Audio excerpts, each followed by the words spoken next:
Welcome back, everyone. Let's start with pronouns. तो pronouns nouns के बाद के कुछ words हैं जिसमें हम noun को replace करके कोई ऐसा word use करते हैं जो sentence को और fluent बनाता है। तो आज हम सीखेंगे दूसरों को address कैसे कर सकते हैं। For example, let's look at some sentences and try to get the idea. Ella is smart. Ella makes great coffee. Ella prepares dinner every day. Ella washes clothes and dries them.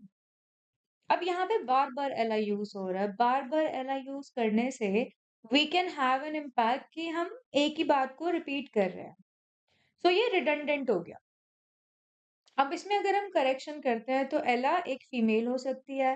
Female के लिए we can use she, और she को use करने के हम एक sentence को better कर सकते हैं। For example, Ella is smart. She makes great coffee. She prepares dinner every day. She washes clothes and dries them. थोड़ा बेटर सेंटेंस हुआ। रिमेंबर, एला को हमें फर्स्ट लाइन में रखना ही होगा, क्योंकि जब हम एक नाउन के बारे में बताते हैं, जब हम एक नाउन को इंट्रोड्यूस करते हैं, उसके बाद ही उसका प्रोनाउन आता है। सिमिलरली हमारे पास कुछ अदर प्रोनाउंस भी हैं जिनको हम देखेंगे। हमने फीमेल के लिए शी को यूज किया था, तो अब हम मेल के लिए ही को भी यूज कर सकते हैं। और क्या क्या चीजें हम यूज कर सकते हैं? For female it can be she और हर, मेल ही, हिज और him. Objects and animals non living है, लिविंग है जिनके जेंडर हमें नहीं पता, that's where we can use it और इट्स। प्लूरल नाउन्स जो एक से ज्यादा हैं, उनके लिए we can use they, their और देम। तो ये सारे ही वर्ड्स हैं जो हम यूज कर सकते हैं to showcase the pronouns. Let's understand them with some examples, better examples. तो यहाँ पे नाउन सेंटेंसेस है और यहाँ पे pronoun sentences, and let's look at the nouns and pronouns. Claire, जो कि शी हो सकती है। So Claire is using Claire's time efficiently. दो बार क्लेयर लगाने से अच्छा we can say she is using her time efficiently. Her का मतलब यहाँ पे क्या बना कि उसका टाइम क्या है।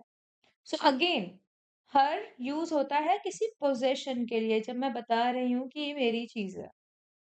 सो मेरे पास उसका पेन है, आई हैव हर पेन, और I have his pen.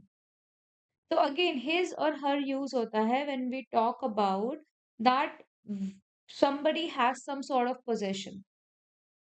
Again, my car broke down when I emptied my car's engine. Better, it broke down when I emptied its engine.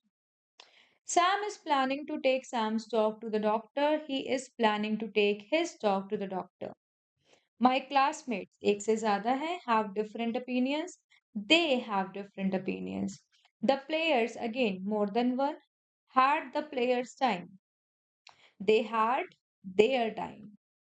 My parents and I live in London. तो उसकी जगह हम क्या बोल सकते हैं?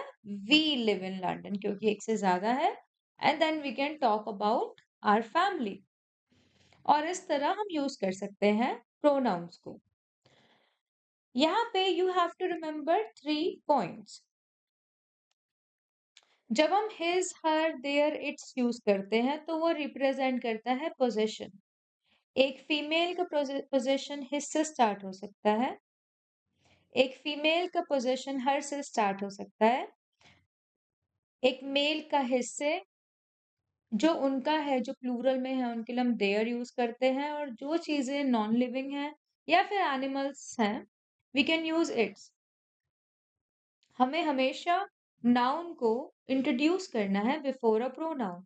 अगर मुझे उसका नाम नहीं पता तो मैं उसको प्रोनाउन कैसे बताऊंगी? Similarly, please use the noun before the pronoun. If you are talking about a boy named Alex, use Alex and then say he.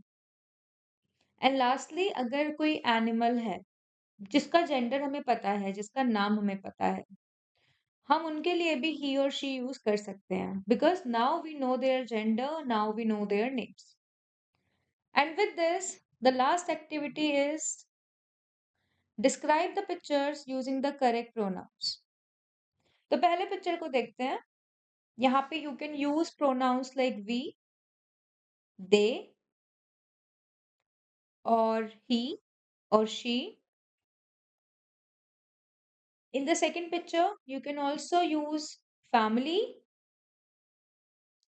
interior, the pets, the paintings on the wall, and all these you can do. So that was all for today. Thank you so much, people.